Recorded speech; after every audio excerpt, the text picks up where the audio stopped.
Hey guys, we're looking at another sci-fi kit this week. This time we're actually going to be looking at a subject matter we have not looked at in quite a while. Actually been several years now. And that is we're going to be looking at Aoshima's VB-6 Konig Monster kit. This is part of their VF Girl line. Let's open her on up and take a look. One thing, and this will give you a real sense of just how big the box is on this. This is not going to be a cheap one to ship, so if you can find it locally, that is one thing I am going to recommend.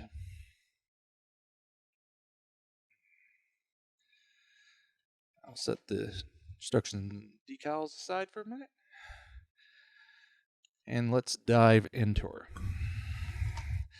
Now, the first part we've got is some of the detailing parts as far as both the weapons assembly and some of the other odd and end parts. However,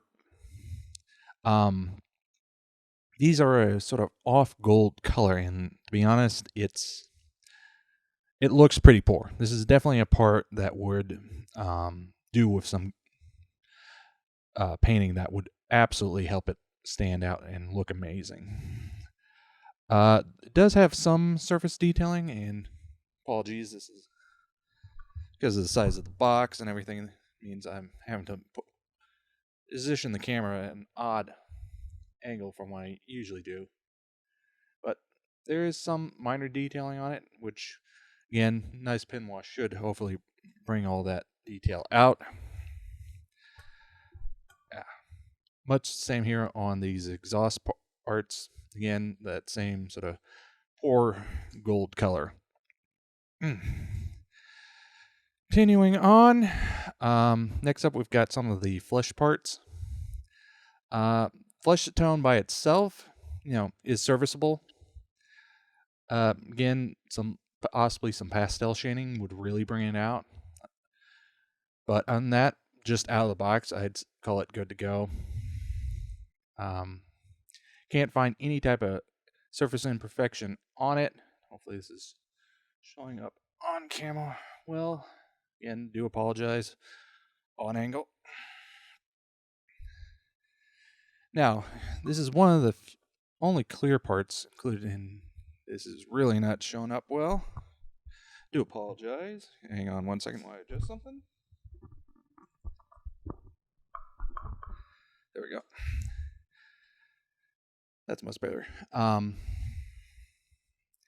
The one of the only sets of clear parts on this kit is a set of clear red parts for a lot of the main windows on the VB-6, and they look fantastic. And fortunately, I don't think they're going to show up as well as I'd like to on camera, but this is definitely one Aoshima did a really good job there.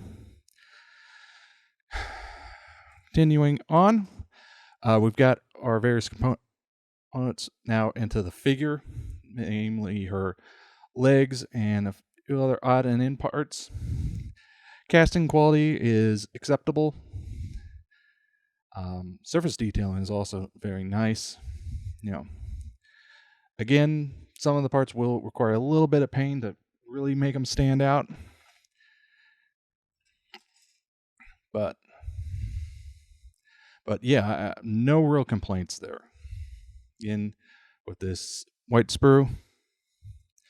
Staying with the figure, now move on to her hands, if I can get them stuck together.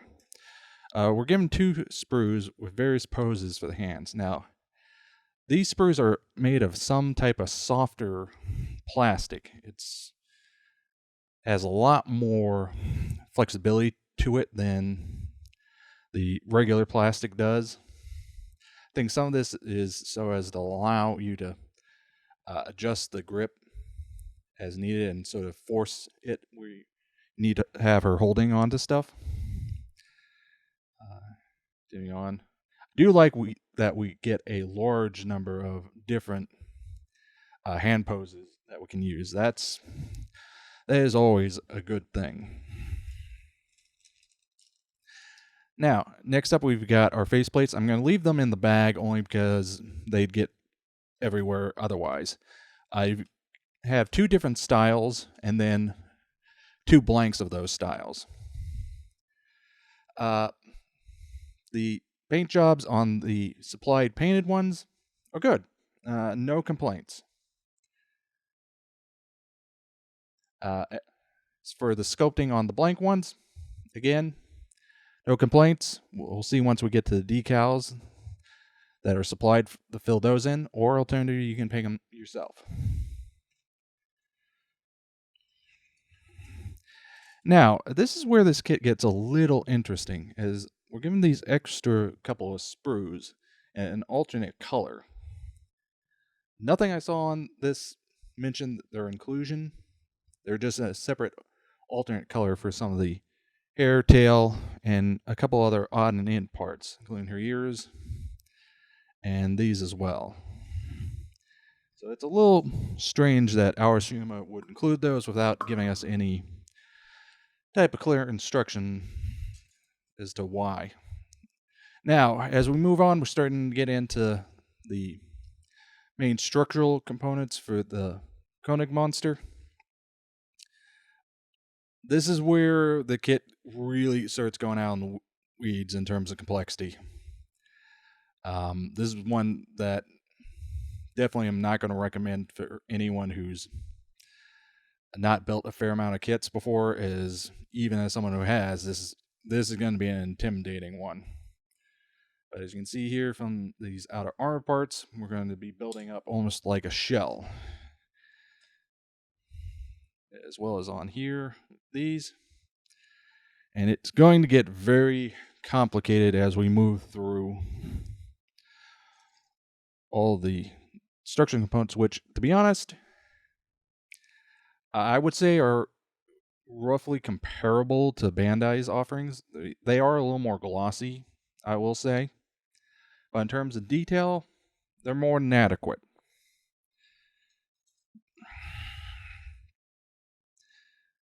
But this is definitely one that's going to be a bit of a marathon to build, as you're going to be slogging through a multitude of these sprues to build up the structural components, as the entirety of the armor will ultimately attach onto it. So it does have a little bit of an inner frame. I do also like the detailing on the almost like bike grips for the controls that the girl will attach to. That's a nice bit of detail there. I like that. Now we've got a pair of double sprues for more of the armor buildup as well as the cannons. Do like that they are a single piece assembly, so that you're not going to have to deal with a pretty sizable gap or seam line down the middle of them. So that's a nice inclusion. Equally impressive are these arm armor pieces, which again gives you a sense of size. Like the detailing on them, and hopefully this will show up properly on camera. But yeah, Aoshima really did a good job here. We now move on to the head. As I mentioned, the clear part red will sit in here, and it will look quite amazing once you get it built. Nose. Yeah, this is, as I mentioned, is going to be a slog of a build. As we're finally almost done with all the Konig Monster's armor pieces. And we also get some nice little bit of detailing on these wing pieces. You know, Aoshima did a really good job detailing this kit out. A couple detail armor pieces, as well as I believe those are some of the feet. As we finally move into the structural components for the feet. I swear we're almost to the bottom of the box, guys. I knew this was going to be a long one. And then finally, for the armor pieces, we're finally done. Last sprue. Again, lots of detailing in there. Now, the last couple of sprues are some of the last bits of detailing for the figure,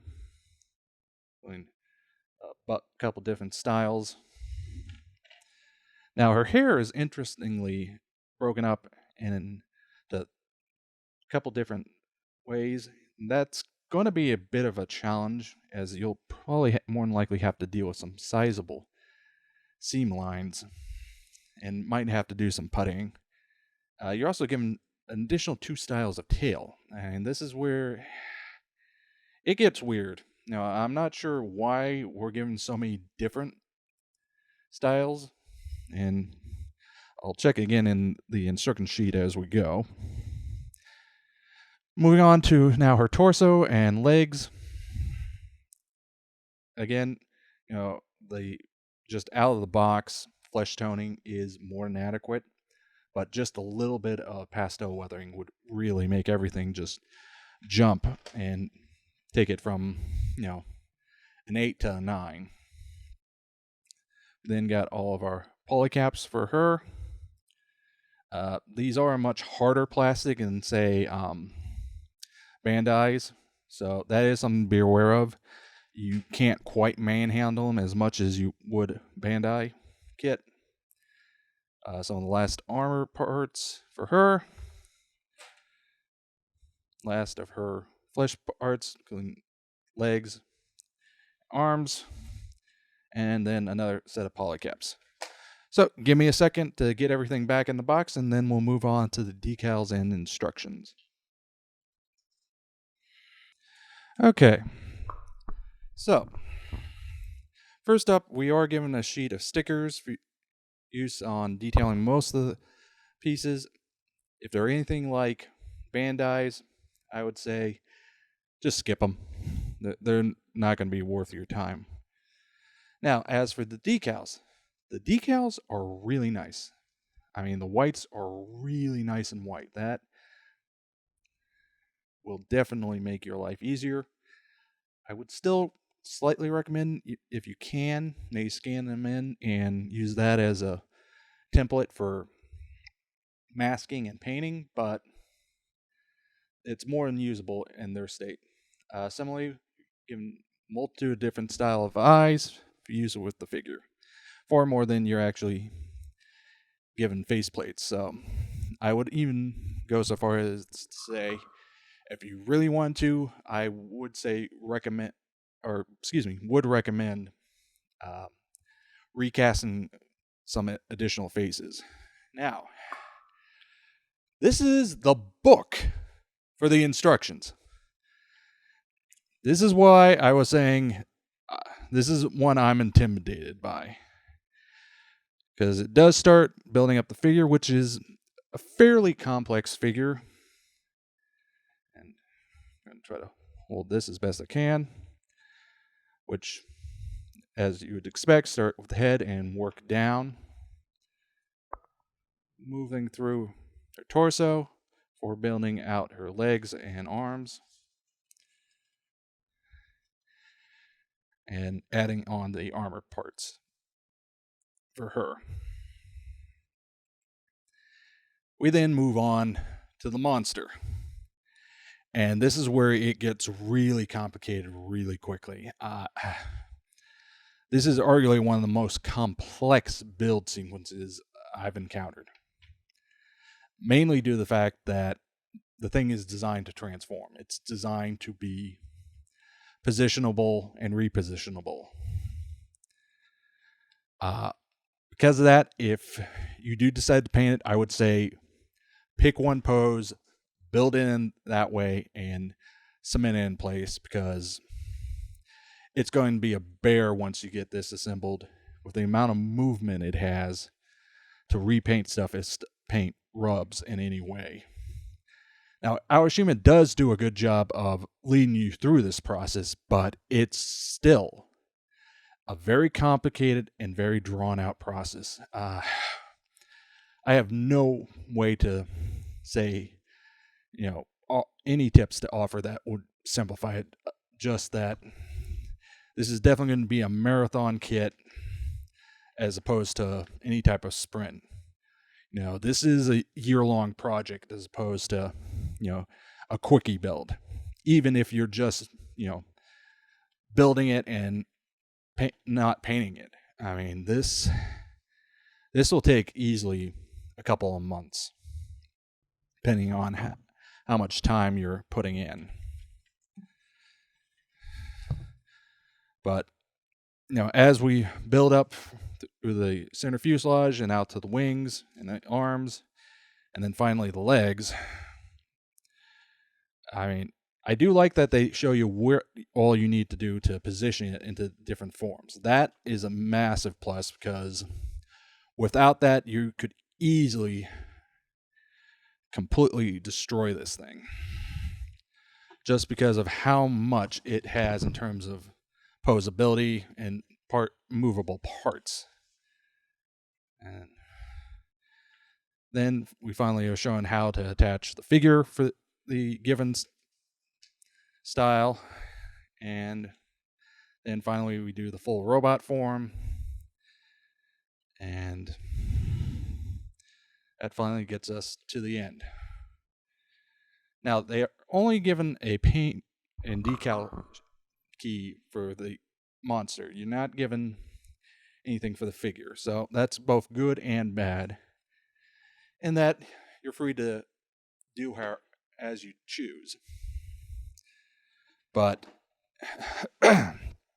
without a doubt, this is arguably one of the most complicated kits we've ever done. Excuse me 1 second. Sorry about that. As I was saying, this is without a doubt one of, if not the most complicated kit we've looked at. And by that I mean just straight out box. No photo etch, no resin, none of that. Just the kit by itself. It's also not exactly cheap. I mean, this by itself was well over north of $100, and that's before you talk about shipping it.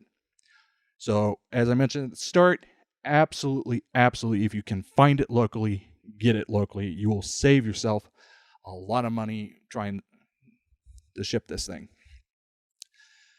However, I mean, despite all that, despite the complexity, despite, the cost, I do think it's a fantastic kit.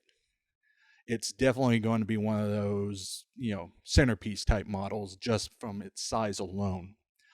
I think figure is well designed and well built. I think the flesh tone, as I mentioned, is definitely one of the major benefits of the kit, since all you would really have to do, and even then you don't really have to do it, is just give it a little bit of a pastel in the areas that you'd expect shadows to fall, and she'd look fantastic. So that was a look at Aoshima's VB-6 Konig Monster, a truly monster of a kit that, I mean, if you can make it through the build sequence, will look fantastic in your collection. So until next time.